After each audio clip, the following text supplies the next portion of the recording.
But what led Noach to this substance abuse? What was the root cause of this problem?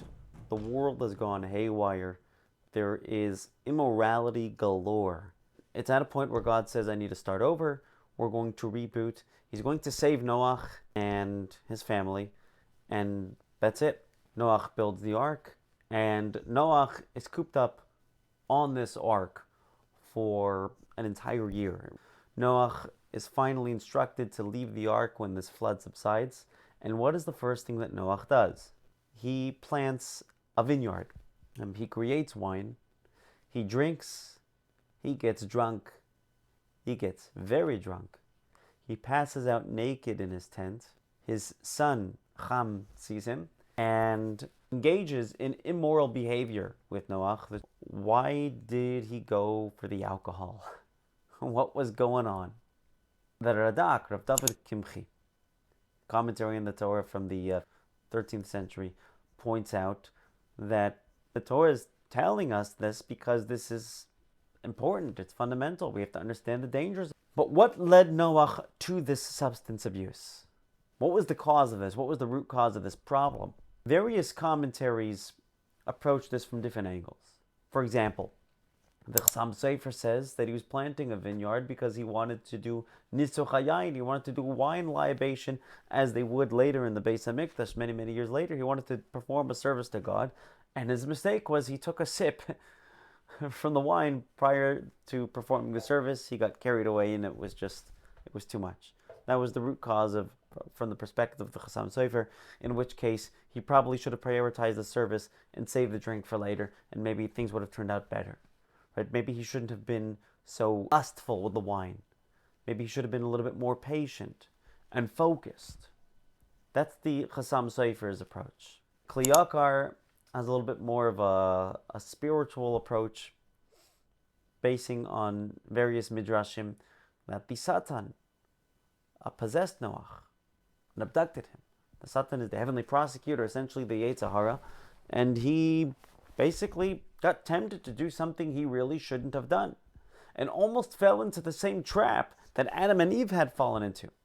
Because Adam and Eve ate from the forbidden fruit. That was lust that drove them.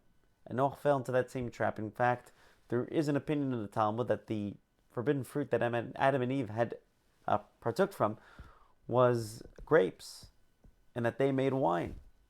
Noach fell into this same exact trap. God restarts and reboots the world from a previous mistake, and it's like, the same exact cycle. The Zohar has a different explanation. The Zohar says that he was actually trying to rectify the mistake that Adam and Eve had made.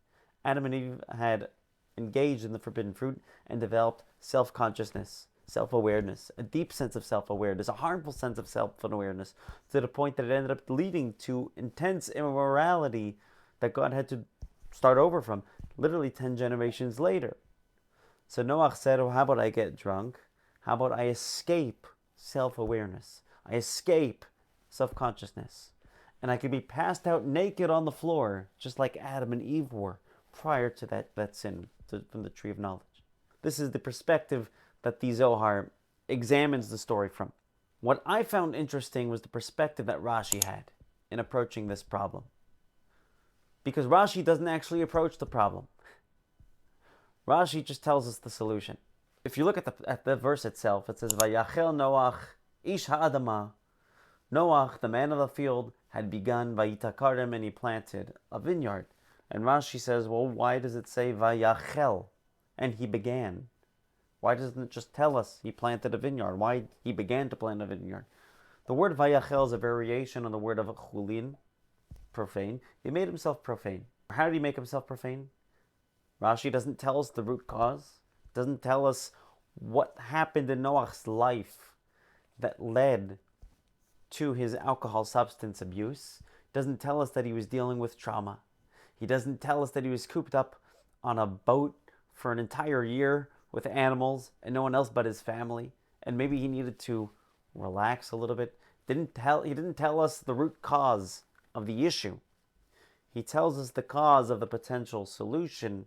What Noach should have done, shahayalo la'asoik tchila benetia acheres, he should have first engaged in planting something else, planting something more productive. He could have planted olives. He could have planted wheat. He could have planted figs. He could have planted something that is used to eat that he can actually sustain himself and his children with. And instead he planted something used to fulfill lust. But again, Rashi doesn't tell us the root cause. He tells us what he should have done, keyword, instead. What he should have done instead was planted something more productive. When we are examining how to deal with issues, in this case it was substance abuse, this is more broadly applicable to any issue, we often look for the cause of the issue. Let's ruminate and explore and discuss the problem and pick apart the problem and try to get to the bottom of it. And there may be place for that. The other commentaries do take that approach. But from Rashi's worldview, well, what should you have done instead? Let's focus on that. What could we do better? Let's focus on that. Instead of getting stuck in what we're doing wrong, let's focus on what we can do right. That's my story, and I'm sticking to it.